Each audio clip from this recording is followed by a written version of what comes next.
Hi, everybody. Welcome back to your Vitality Project Unlocked. I'm sitting here with my dear friend and associate colleague in arms, Samurai Bear, Kara. Nice to see you, Kara. Kara's dialing in from South Africa, and I'm here in Southern California. It's wonderful to be with you, Kara. Would you like to introduce our topic for today, Kara? And let's see where we go. Sure. Thanks for having me again. It's wonderful. Mm-hmm.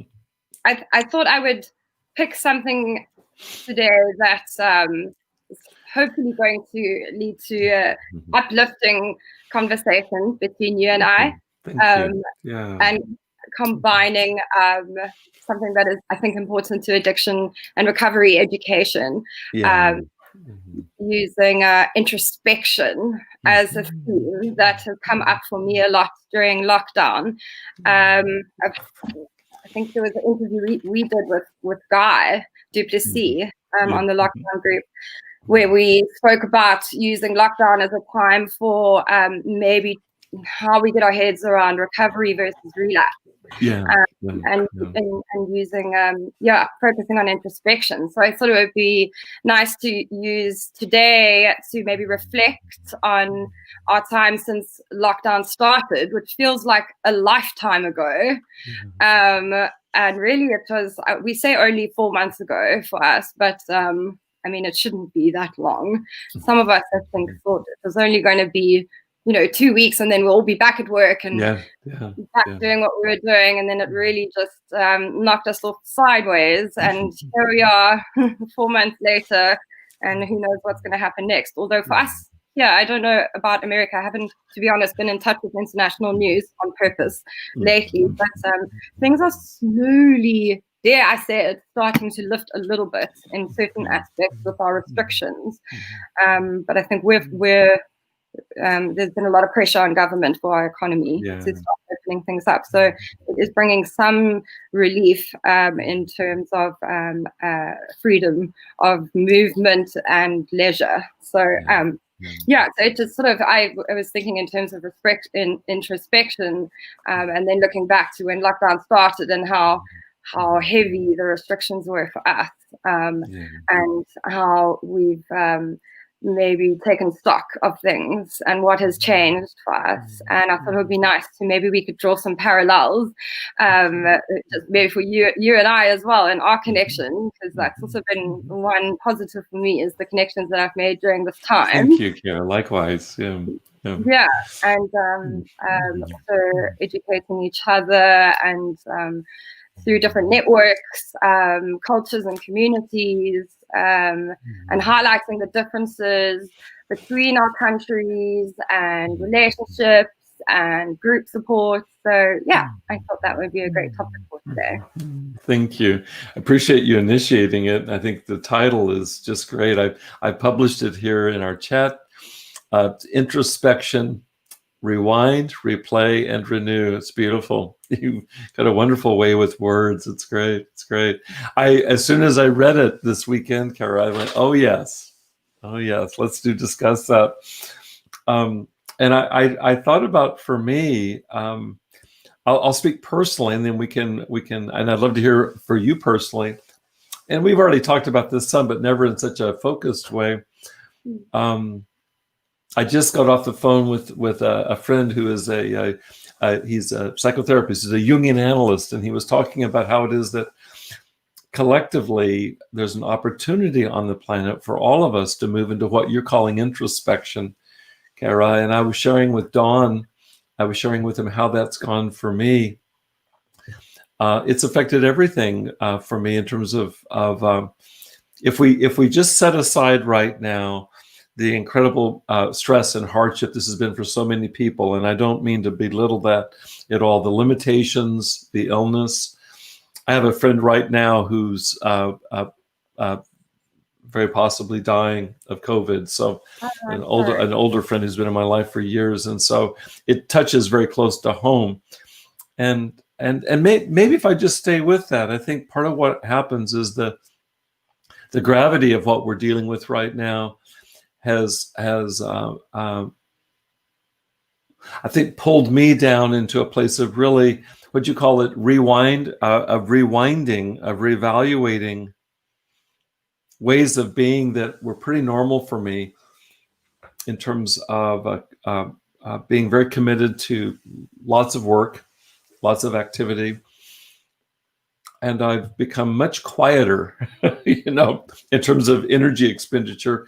I work full days. I work long full days, but I don't overwork. I don't work beyond what it is that I'm capable of. I'm 65, so I'm not capable of what I was when I was your age. And so I have to monitor that. And I think I was doing a pretty mixed job of that, Kara.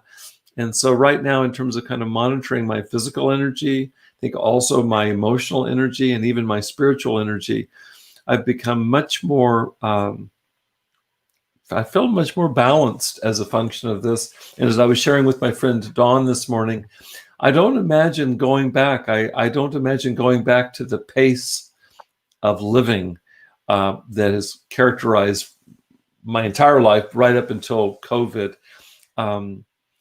I've cut back in terms of saying yes to every single request that comes up, and I've done that with the intention. Here's the crazy thing, is that I think you know this, but I get up every morning early and I spend 3 hours every morning just in preparation for the day. And that's always been a commitment for me, but it's been a commitment in my mind more than in my actions. And at this point, when I get up around 5:30 in the morning here in California. And I start work at 9. I start work officially at 9, in terms of this kind of thing and the clients that I see and so on. Well, somebody might say that's a waste of time, Bob, because you're not getting paid for any of that. Well, it makes everything else possible for me. If I attend to exercise, both physical exercise, but also quiet time for me, I highly value. Reading and reflecting, all of that has gotten locked in. And now, how many months, 4 or 5 months down the road, it's pretty locked in right now for me. And so I don't give away that time. And the only way that I can get up that early is to make sure I don't go to bed at some god-awful hour. And so I go to bed at a decent hour, and I put in a good day's work 5 days a week, but I don't work 6 or 7 days a week right now. I've worked 6 days a week for most of my career. And so even the luxury of peeling it back to 5 days a week of full-on days, I work about 12 hours a day. I get up, I consider my getting up early. I work from 6 to 6 every day. But the first 3 hours of that are me working on my interior world and writing and so on. And so I really work from 9 to 6 every day. And this will be different for every person. But I've oftentimes worked longer than that. And I've oftentimes worked 6 hours, 6 days a week. And again, I don't want to, this isn't meant to apply to somebody that it doesn't apply to. That's given me a tremendous amount of bandwidth for creative projects that I'm involved in, including making music, playing music this Saturday night with a jazz band online. I feel much more balanced right now in relationships, connecting to my daughter and to my wife, connecting to friends. 𝗟𝗍𝗄𝘁𝗍 is a close friend of mine. We connect every week. And I don't think that you can put the jack back in the box for me. I don't think I'm going to go back to that previous way of living. And I'll finish this piece with one final comment. My friend, the therapist this morning, Dawn, was saying, he's saying that for many of us, we don't realize how dissociated we are until we have a break from it, what you're calling rewinding. And I wasn't aware of how dissociated I was until I stopped being so busy. And now the term I used with him is, I feel like I'm beginning to reassociate. And so I feel very connected up inside to what's going on for me mentally, emotionally, physically, in a way that I didn't realize how kind of numbed out I was by virtue of the velocity of my life until I turned down the temperature and I realized, wow, there's a different way to live. So I'm in that most of the time right now. There's more to say, but that's a starting salvo. I'd be very curious to see how this lands for you. You're about a third my age, and so you may work a lot more than I do. And forgive me if you I'm finding my rhythm, and everybody's rhythm is different. I feel like I could sustain this that I'm doing right now for the indefinite future. And the truth is in 10 years, if I live to be age 75, I'm sure I'll have less capacity to work. But right now, this is the capacity I have. And I know that when I try to push beyond that, Kara, that my body scolds me. I won't sleep well, or I'll be vulnerable to catching a bug, or I'll eat too much, all the kind of shit that we do to compensate for not being true to ourselves. And so I feel pretty much in a very kind of a zone of grace right now by virtue of the fact that I've really, really cut back massively in terms of my expenditure. And I'm grateful. I'm grateful to COVID for that. There's a lot of grief, and I'm not meaning to minimize that, but the gratitude I have for being able to kind of get my life back. What do you call it? Replay and renew. I feel like my life is really quite renewed right now. Yeah. Remember when I can't remember which chat it was we did, and we were talking about, it was how to describe to others who asked, it was in the example where a lot of people ask me what I'm in recovery for when I speak about having to redefine the coping mechanisms that I've been using all my life to deal with suppressed feelings and emotional dysfunction from my upbringing. And people say, well, what are you in recovery for? And not that I should ever have to answer anyone who asks that, but we pointed out one good answer was we are rediscovering ways to deal with things as a result of not dealing with things. You said something earlier that made me think of that maybe I think this has been a time for many of us. Can I just put in an apostrophe, kind of like a parenthesis here, and then I want you to continue on. I love the way that you talk about recovery, Kara. I always have, in fact, my eyes tear up because I love it so much. This idea of recovery has gotten so segmented to being some like small portion of humanity. Most people focus on recovery from addiction to substances, which is 1 out of 4 people here in the United States, and I presume similarly in South Africa, give or take. And that's a significant number of people. That's 80 million people in America, and you can figure out the math for South Africa. But I love what you do, which is expanded, is that every one of us, if we're not enslaved to substance, are enslaved to behaviors. I just shared one with you. I've worked my ass off my whole career with seeming no care for the quality of my life or my relationships as a function of that. And I've been graced by people that have been patient with me, but I'm really, really examining that. And that's just one. I've got all these other things I'm addicted to, including spending money on things that I don't need or eating food that I don't eat. We just go down the list. And so the fact is all of us are recovering our lives. I think of it almost in the biblical sense. It's Kara recovering her birthright. It's Bob recovering his birthright to be the person that you're really here to be. And so in that sense, is there anybody that would be excluded from recovery? Not in the sense that I think about it. And I don't mind using addiction recovery as the metaphor, as long as we understand addiction more broadly than addiction to heroin or addiction to meth. No disrespect, those are hugely problematic addictions. Yeah. But honest to goodness, addiction to smoking, addiction to eating, addiction to sex, addiction to work, addiction to the internet. I mean, we just go down the list. You add all those up, we're all in the soup together. So could we please stop judging one another and help give each other a leg up in terms of being able to get our lives back, to be freed of the things that enslave us. So I really, really heartily support your expanded definition of recovery. That feels really right to me. Thank you. I think, because I've grown up with addiction being basically another limb of mine, another family of mine, It's engraved in me, and it's so close to me that it's so relatable, and it's also something that I relate to because I've experienced it myself. With now in COVID, smoking was something of all the things I've managed to overcome in my life, and not necessarily just addiction, but with struggles with the grief of losing my mother, who died 4 years ago from addiction.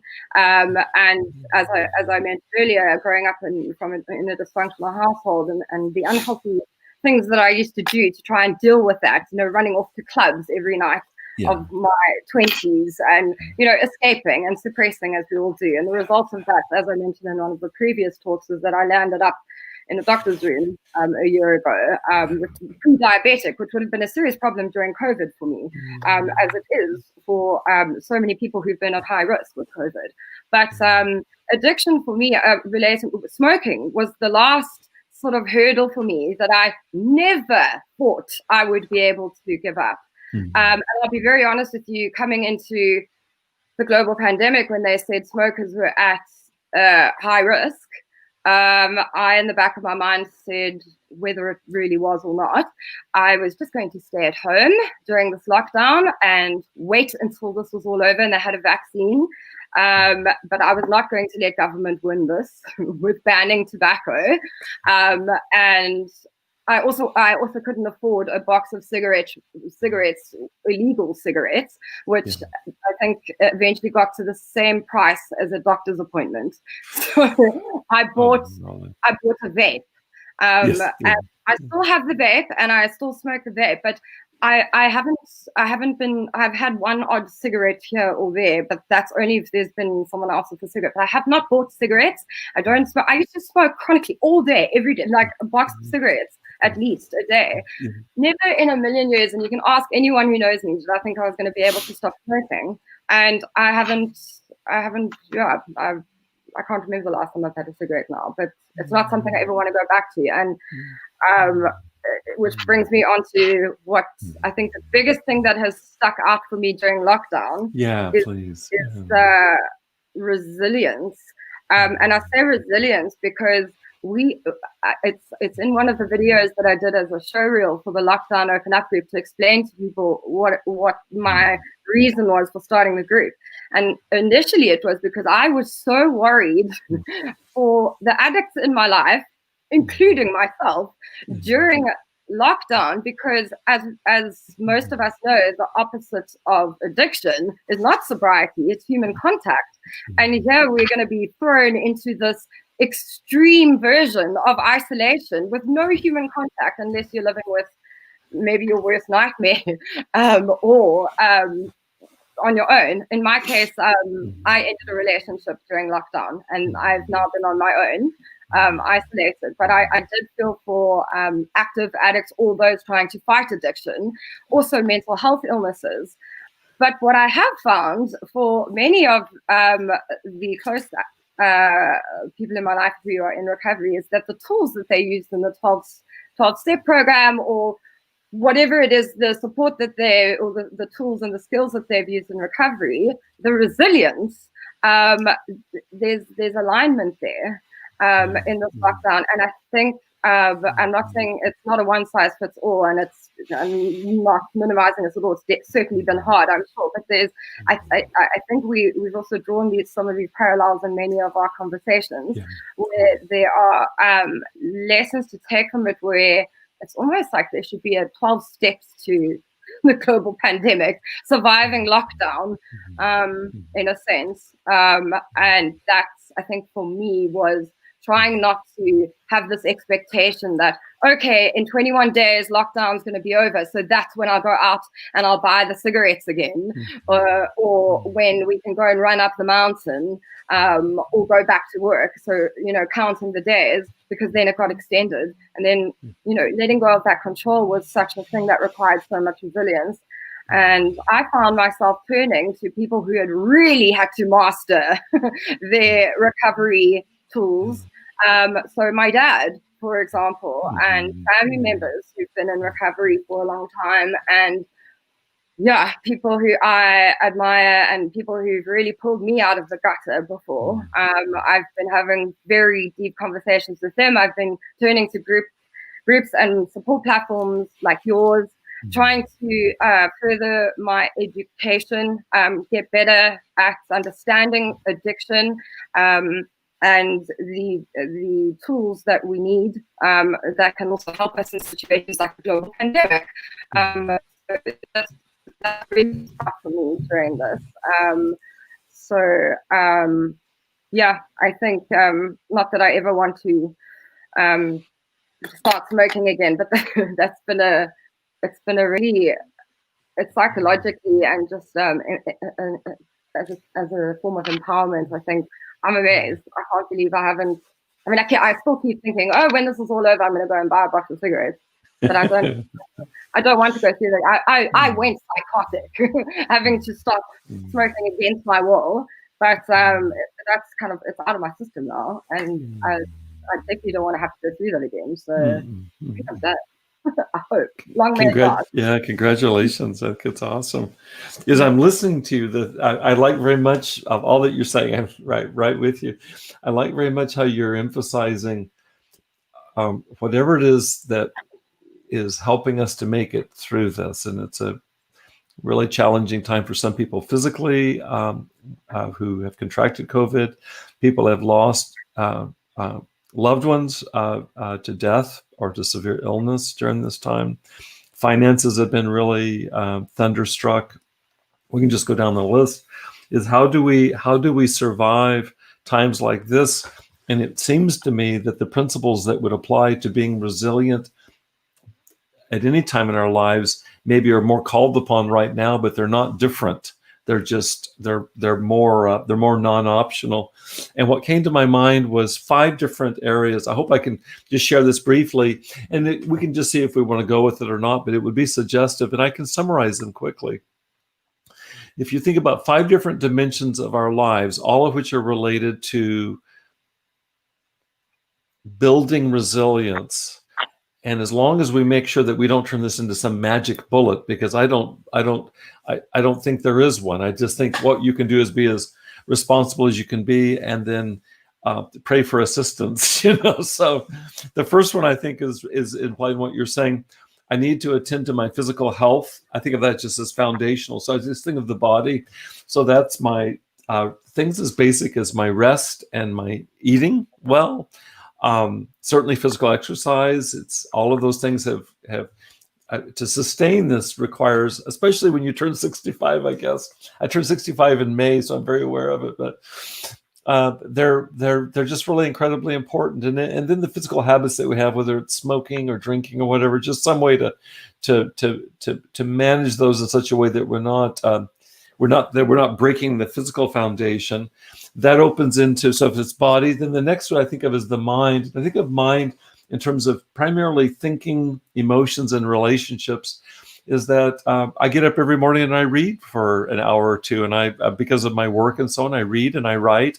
But to take in material that builds you up, that builds resilience, and so read about resilience. I mean, that's a good start. There's a lot of good resources out there, and we can offer those up later. But I think that's a piece. I don't think that the mind. I don't think the mind only in terms of thought. I think about it in terms of my emotional life. How am I doing in terms of managing my worries, my anxiety, my regrets, my depression, all of those things? I think that's important. And I include in the mental, emotional realm our relationships, because I'm with you. I love that quote from Johann Hari's TED Talk on addiction, that the opposite of addiction is not sobriety, it's human connection. I like very much that, and I it's really brought that to bear for me, is that I in my work week, I make sure that I'm contacting people I care about, not just when it comes to mind. I do it regularly. I mean, they're in my schedule every week to contact,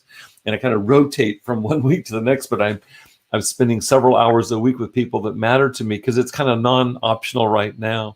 So if that's body and mind, then I think of spirit. And that would be whatever resources one uses. I'm not conventionally religious. Some people are, and I think that that's wonderful. If you're not contained within a conventional religion, find what does feed your spirit. And I think of spirit as just that part of us that represents our deepest values, our sense of purpose, our sense of meaning.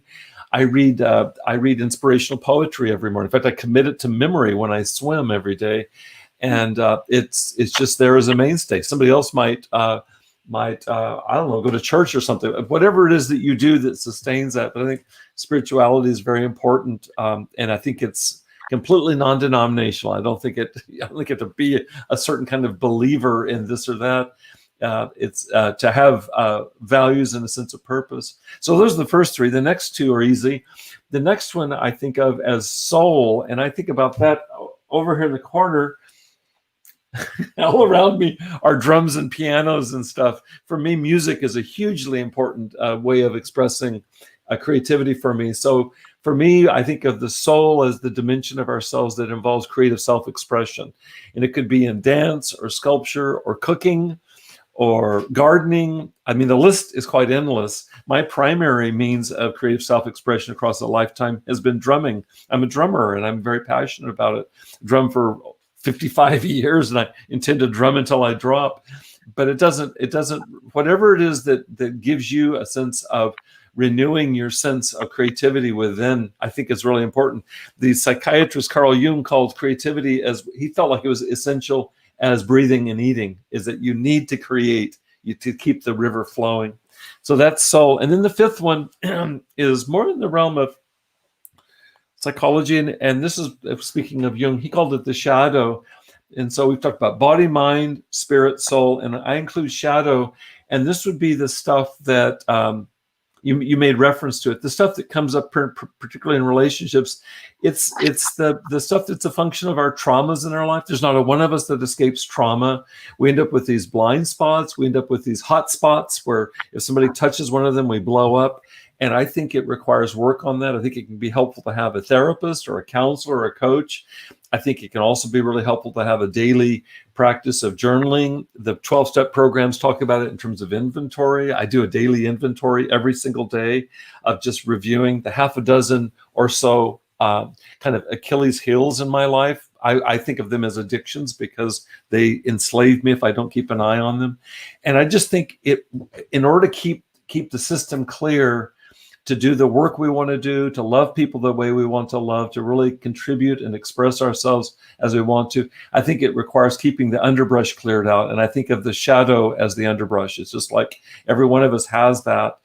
And if you stick with it, it doesn't have to overwhelm you, and it can be quite manageable. And so there's more to say about all of those, but I think of those 5 dimensions, it simplifies things for me because it covers a lot of the territory. I don't assume that it's comprehensive, nor do I assume that it would necessarily appeal to anybody. But what you can do is you can look at those 5 dimensions right now, anybody that's listening, and think, what am I missing? What am I kind of undervaluing?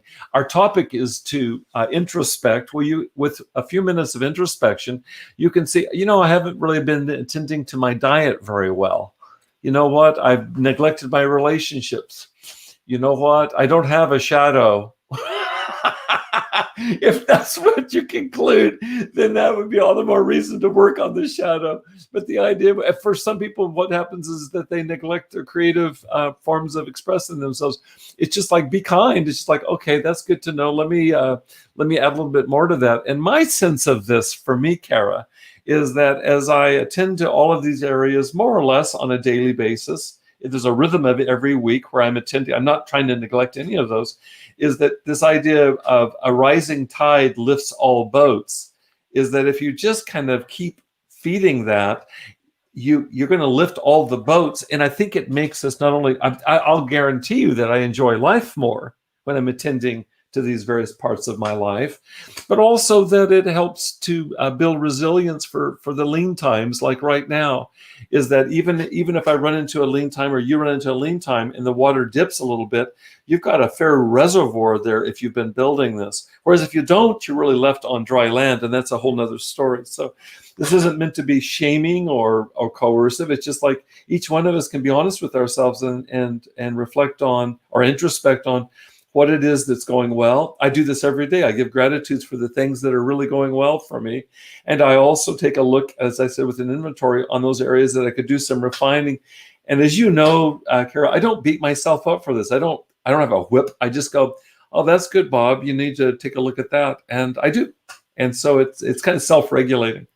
That's a lot, but I wanted to just put that out there as a resource to anybody that wants to reflect on this. It's a helpful kind of way of organizing how we can maybe build resilience, God willing. You remind me of when I was before my time in travel and tourism, I was a motoring journalist for females in South Africa. Wonderful. That's great to know. Wow, very cool. But specifically online consumer advice for female car buyers, and one of our most popular content pieces was top maintenance checks that we must not neglect in order to keep our cars running efficiently. And this is almost like the maintenance checks. That's perfect. That's a perfect analogy. It's like I grew up with a dad who had a plane. He flew, and I would go with Dad, and he would before we ever got in the plane to fly. There's all these things you have to check in terms of just kind of the mechanics of it, and then we'd go inside and you check all these gauges. And so you just don't jump in a plane and take off. You do all these checks. He had a checklist. It was on like a printed thing, and we'd read through that. It's like that. It's like whether it's a car or a plane or a body or a psyche. It's like, how do you just kind of keep an eye on this? It's why we go to see the doctor ideally once or twice a year for just kind of a checkup, just to make sure all systems are working. I think, why not expand that to include all of our lives? It isn't like it's painful. It's actually feels good to eat well. It feels good to exercise within limits. It feels good to create. It feels good to hang out with people that you care about. It feels good to read stuff that's stimulating.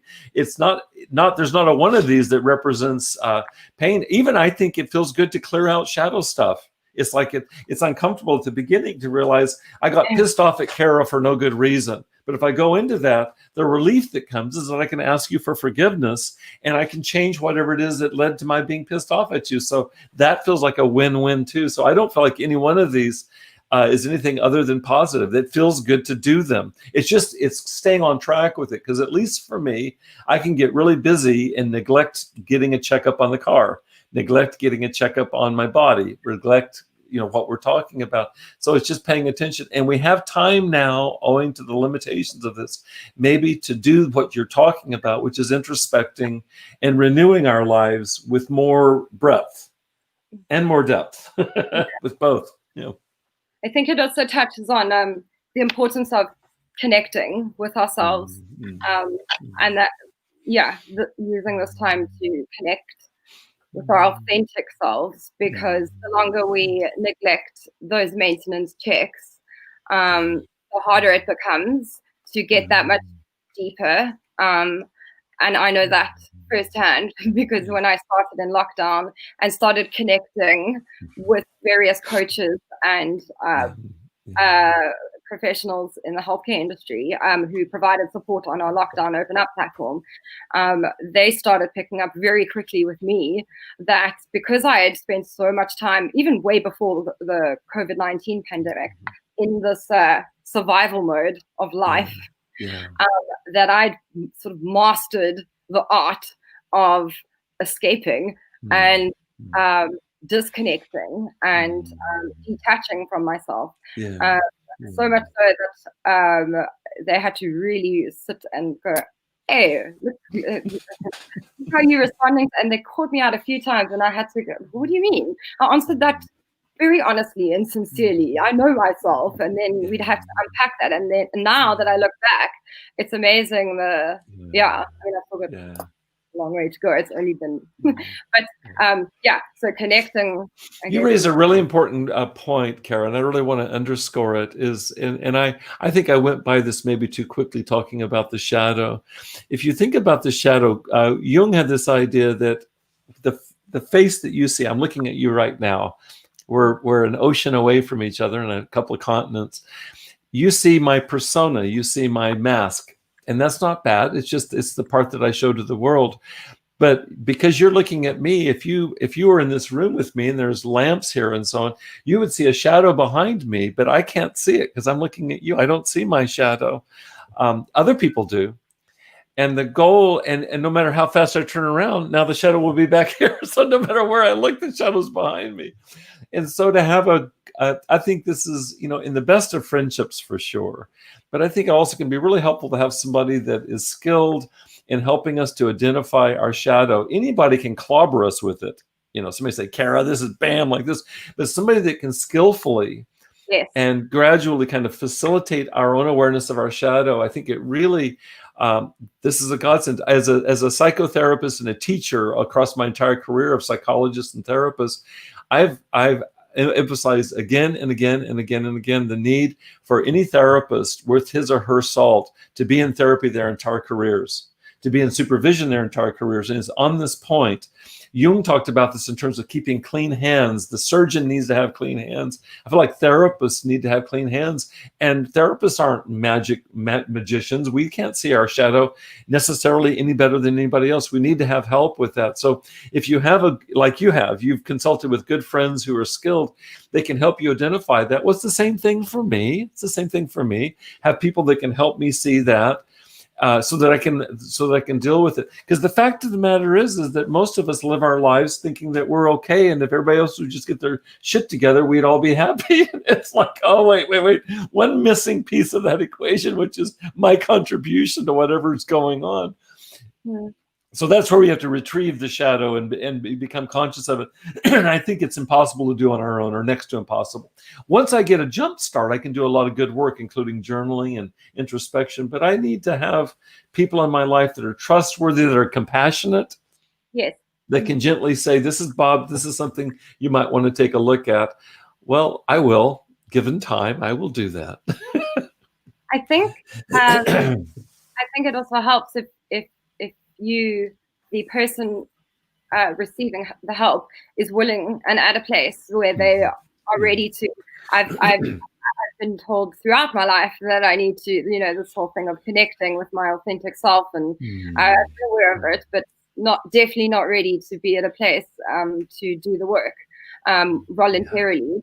And it's taken 2 or 3 times of being at a rock bottom where I've voluntarily stepped into a place of selectively going to people support groups and deciding for myself that there was certain information that I wanted to receive from these people, and it's helped tremendously. Yeah. But if I'm not willing already, it's going to probably have the opposite effect for me. And that has happened. But it's been a real, at the beginning of lockdown, I was in a very opposite space to what I'm in now. I resisted everything. I was angry. I was very angry. Being in the travel and tourism industry in South Africa as a smoker, ending a relationship and various other things, I was not. Kara, let me ask you a question. I'm very interested in what you're saying, and I think it's going to pertain to anybody who's listening that has ears to hear and a heart to receive. What is it in your experience these last weeks and months that you feel like has delivered you beyond just being angry, just being resistant? I'm very interested to know more, because I think all of us have this experience of, pushing against, and then eventually something yields. How has that gone for you? How do you make sense of that for you? I think when our country announced that we were going to be doing the 21 days of lockdown the same way that many other first world countries and other countries were going to be doing it, I felt like I was one of the few people who were totally against it. As much as I know we needed to do a lockdown for COVID, I felt like it wasn't properly thought out. Our country's so diverse and multicultural and complex that it didn't make sense, and then it got extended. So having also so much taken out of our control, and the corruption in our government, as I know there are in many other countries, I was angered as well because my own personal journey before lockdown, that had taken so much of my own independence to get to a place where I was, having come from a bit of a delay, a hugely delayed backlog in my own life due to my upbringing and dysfunction. As I said, I'd lost my mom 4 years ago to anorexia and addiction, and my father with his issues as well. So I only started in media about 4 years ago. Before that, I was an au pair. It's a bit of a long-winded story, but I've only recently moved into my own place, living on my own for the first time, and had decided that I wanted to remain independent. I got a great job, my own place, and then COVID happened and lockdown, and I was facing having all that compromised and taken away from me. Lost the relationship, losing the job, probably having to move out again and live on friends' couches. So I was really angry, and saw where the country was probably going to be heading, and looked on Facebook at everyone, clapping hands at this lockdown that was going to lead our country into a complete pit of misery. So yeah, I resisted everything. I did not understandably this patriotic but it took I think the lockdown open up group, as much as I've been wanting to help other people, I've maintained this is I'm not the one trying to offer advice. This is also for me. I'm in it with everyone else, and I'm sharing this with everyone else because I'm as vulnerable, if not the most vulnerable, not the most, but willing to be vulnerable with everyone. And it's worked for me. I've met some incredible people who've really, I think, showed me more than I thought I would have known, how to connect with myself, and really just, as I think Rochelle was the first person who pointed out this, stop trying to put this limit, this time limit. Next week the bans are going to be lifted, or next week we'll be able to go hike up the mountain, because that was always my saving grace. No matter how angry I was, or I could just go hike up the mountain. That was my. But yeah, so it's been an amazing journey, and the tools and the lessons that I've learned in this have been amazing. I'm still angry, but I've learned to cope better with it, and not sacrifice my health so much for it. I think the one thing that's also maybe different for me is why a lot of people are connecting with family and friends. I've sort of done the opposite, because I'm generally a very social person, but I've now started taking time to withdraw and rather just come into myself more, because I'm not good with that. So it's a good thing. What I call shadow earlier is really what you're talking about. Is like all of us have what Jung called our dominant function, which would be, maybe for you and I, would be to be out engaging with the world. And he would say our inferior function, which is certainly related to this idea of shadow, would represent the parts of ourselves that are just less developed. And so for you to go within, it's our title of our presentation today, introspection. For you to do that, and that's really what I'm sharing, is that I've moved into valuing 3 hours every morning before I go out into the world, is in this kind of inner process. I've not done that regularly ever. That's really the case. That's new for me. 75% of Americans are extroverted. That means only 25% are introverted. If you go to the country of India, it's just the opposite. 75% of Indians are introverted. So we live in the most extroverted culture on the planet. In fact, I don't know how this goes when Americans come to visit South Africa. I can guarantee you how it goes when we go to visit Europe. What's that?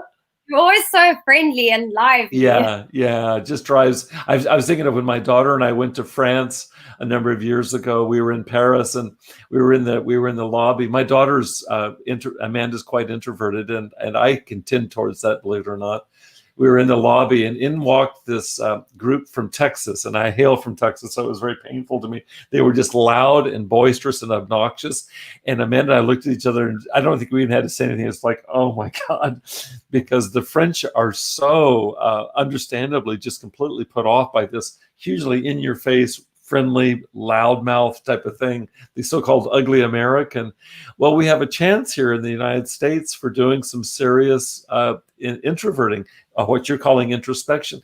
I honestly think that's part of what's happening right now with addressing issues of racial injustice, police brutality, all kinds of forms of violence. You and I talked a few weeks ago about gender-based violence. What would it be like just to slow things down and look at what's right underneath the surface that's feeding people suffering? We have a huge opiate addiction problem in the US, and I know that you do in South Africa as well. And I see that addiction problem as a function of the substances on the one hand, but on the other hand, I feel like it's symptomatic of unrest or dis-ease. And I feel like that part of what we're doing here in the US is beginning to look at political and economic and social inequities that have got to be addressed. And I think that's a function of COVID. I don't take COVID lightly, and I don't think these problems just suddenly got invented because of COVID. But there's a chance for us to step back and look at this stuff. I was really struck by a news headline this weekend. The city of Portland, Oregon, which has been the site of a tremendous amount of racial unrest and police action and all kinds of things coming in there. You wouldn't associate, most people in the US wouldn't associate Portland to being a hub of Black Lives Matter. It's not identified with that kind of racial kind of awareness. I think that's a function of COVID, is like people are rising up all over the country, including cities like Portland, Oregon, to say enough of this. The same thing in the entertainment industry. The entertainment industry has just been shut down. Musicians, artists, actors, all of this. Some of these people are my clients. There's a tremendous amount of introspection going on that hopefully leading forward will lead to new depths that weren't possible before. I think we have an opportunity to learn and grow here. I'm just hoping that you and I individually, I believe, are committed to doing that. I'm hoping that in larger groups, including national and even internationally, that we could find some way to use this as an opportunity for deepening our sense of connectedness to one another, rather than the impulse, which is just to go to war. I really hope that we can learn from this. It feels like that there's a significant, I don't think you and I are alone in identifying this as a time of potential renewal, even amidst the incredible carnage of COVID. Isn't it amazing to imagine that we could actually grow in compassion and join hands together? Exactly. I would never have said this when I started my little lockdown resistance. Of course not. Of course not. Yeah. And I do have, and you and fellow Americans are always welcome in South Africa. I do agree that I think I'm also, as a very overly expressive and sometimes reactive person, that is something I'm also working on, like to just come into my inner peace. I love our conversations, Kara. I get to make contact with you and Guy every week. 𝗥𝗲𝗄𝗆 was a guest last week. I hope everybody will go back and see his conversation with us about ideological addiction, the work you've done with him. I get to meet with you every week. I've met new friends through you. We have other guests upcoming. Maybe before we finish up, we'll finish up in just a couple of minutes. Do you want to mention a guest? You don't have to even mention her by name, but just to give people an idea of where we might be going. We're hoping to have her here this week, and maybe in the next week or two she can join us. Could you say a word about what she'll be discussing? Well, I'm hoping to get Sarah Jane on, who wrote a book called Killing Caroline, and then her journey with addiction and recovery afterwards. But yeah, we're still chatting to her about that and setting up getting times appropriate for her and setting the exact which week that's going to be. Then Carmen as well, who's written an article on mental health. I'll also post that onto the 𝗍𝗇 group. So share that with you guys, but it's all about with our lockdown restrictions, and I think I think this will also stand globally as well, how mental health is just so overlooked, and again I think not thought out enough when we are considering restrictions, and we're just looking at the health, when we're looking at physical health and not necessarily mental health, and the repercussions of putting restrictions on those. Those are going to be the next. Really appreciate your taking all this initiative. You've made this happen. I'm really honored to join you, 𝗟𝗏. I feel like that this is another forum for encouraging people to stay open. The whole your title, Lockdown Open Up, is just brilliant to me. Amidst lockdown, can we somehow stay open? Today we're talking about introspection, possibility of revisiting places that we've put off paying attention to, and renewing ourselves. I appreciate very much your humility always too, 𝗟𝗏, is acknowledging that with frustration comes aggression. We all get pissed off with limitation. And is there a way for us to take that pissed off energy and convert it into something positive, making a difference in our lives, making a difference in our world? One of the goals here is, can we bounce back from this and not have it take us out? I'm working with people who are in severe addiction. That's most of my work. People are in recovery. And I hear every week, including last week, people that are dear to me that have died owing to overdose. It took them out. The accumulation took them out. And so we're doing the best that we can to supply support and inspiration for one another and for anybody who has ears to hear and eyes to see what it is that's possible here. This could be a time of incredible renewal. It has been for you personally. It has been for me, not to make light of the suffering or the hardship, incredible hardship. But I'm hoping that we can continue to open into new possibilities as a function of this highly unusual time, and it's going to continue on for the time being. One of my private conceits and all this is I get to continue to meet with you every week, so that makes me happy. We'll be back next week. We'll be back next week, maybe with a guest, maybe you and I again. I would invite anybody that has interest to write to 𝗟𝗏, write to me through the Vitality Project, through Lockdown Open Up, through, we're visible on Facebook and YouTube. Would love to respond to any questions. If anybody has a topic that we haven't covered that would be of interest, I think 𝗟𝗏 and I are game on, and would invite your contributing the ideas for topics. So that's it for me. Any final words from you, 𝗟𝗏? Then I got to scoot. I'm off to another group. Of course you are. Yeah, just if anyone would also have a guest to suggest or a connection, this is also around the globe. So I know I saw you put a post up the other day checking out which other countries are involved in the Vitality Project. So yeah, it would be great to get another nationality involved in this. And really connect around the globe. So yeah, it's all drawing parallels to our lockdown. The natures of our different lockdowns. So yeah. It's a small world phenomenon. I'll just preview this, is that my partner at the Vitality Project, Jason, and I are meeting this Friday with a gentleman from Australia who's been watching us, that's interested in adding his voice to the mix. And I also have a dear friend here in Washington who has recommended an associate of hers from the UK. And so I would love to support what you're talking about, which would be a way to continue the internationalization of this. And all go on at the same time and have a summit, a global summit. I'm all for it. I'm all for it. Much love to you. I wish you a good week. It's great to see you, 𝗟𝗏. Thank you. Everybody be well. Come back next week and join 𝗟𝗏 and I here, hopefully with a guest or two, okay? Take care. Bye-bye for now, 𝗟𝗏. Bye, Dr. Vibe.